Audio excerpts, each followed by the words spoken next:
realize the continent's promise here on the hallowed grounds of the African Union.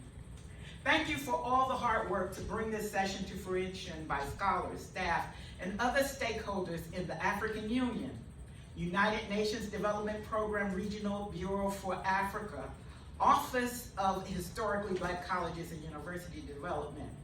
Thank you to my colleagues at the HBCU Business Deans Roundtable for their support of the work here today and in the future as we leverage and support economic development in the 6th region. I am Dean Joanne Roll, Dean of the School of Business at Medgar Evers College, City University of New York. I bring you greetings from our president, Dr. Patricia Ramsey, the 6th president of the college and the first scientist, as well as the first woman president of our esteemed institution.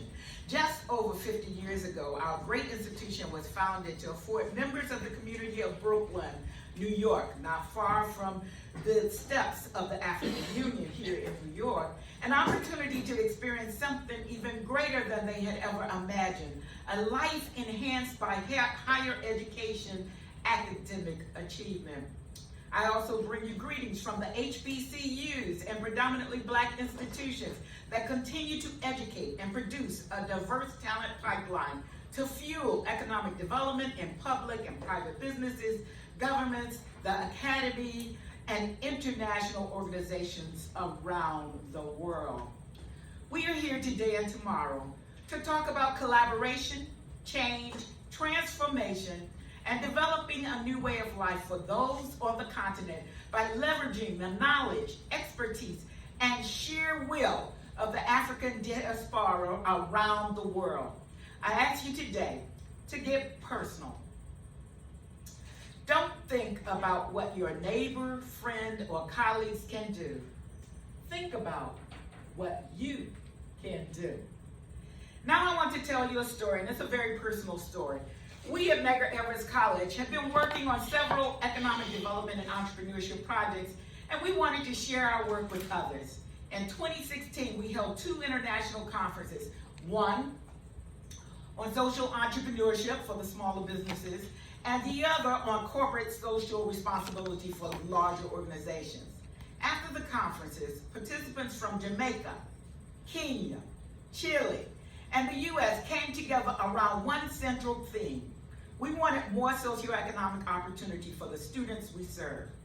The work evolved through several published papers and on the heels of the pandemic. In 2020, we expanded our reach to other scholars and practitioners in Africa, Asia, Latin America, and in the U.S. with the help of a friend and a colleague, Dr. P.R. Dada, chair of the Center for Business and Economic Research in London, United Kingdom. We published our first book, The Future of Work and Entrepreneurship for the Underserved. We thought we were done, my friends, but as fate would have it, we were requested by another academic publisher, IGI Global, to continue the work and produce another volume. That volume is called Sustainability and the Future of Work and Entrepreneurship for the Underserved. And the key difference there is sustainability. That volume was launched in August of this year at the restructuring of the Global Economy Conference at Oxford University.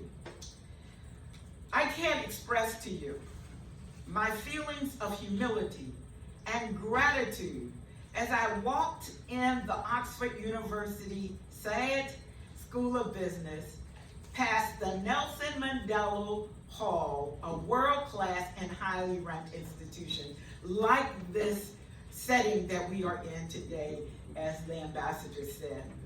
I, a Black girl from a segregated Blacks-only town, Richmond Heights in Miami-Dade, Florida, that's in the U.S., lived to see such a tribute to one of the greatest leaders of all times. I recall to my memory one of my favorite quotes of the legend Mandela. Education is the most powerful weapon that you can use to change the world. As the theme of the conference is today, we, those of us in the African diaspora, must look forward to the change by becoming engaged, active, and doing something. There are many educators participating in the program these next 2 days, but this gathering is not just for us educators. None of us can do it alone. We all have our personal gifts. We all can do something, and we must work together if we truly want to change the world. Let us use this time together to begin to change ourselves, our community, and our world.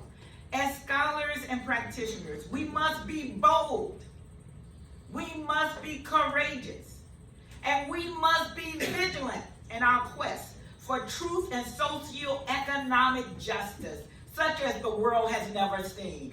You heard Dr. Gilpin talk about the poverty, the massive poverty around the world that has been with us all of our lifetime. I encourage you while you are here on the grounds of the African Union, don't stop today or tomorrow. Continue to engage and collaborate forward into an unseen future that we co-create for the betterment of humanity. We can all listen, learn, and engage more for a new and a better normal in a future we make. I close with 2 quotes from the great visionary, and again, talk about Nelson Mandela. It seems impossible until it's done.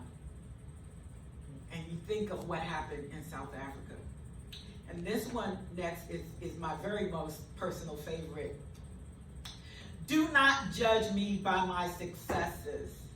Judge me by how many times I fell down and I get back up, my friends.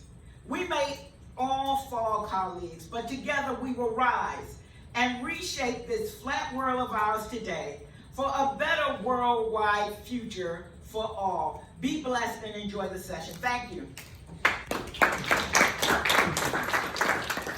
Thank you so much.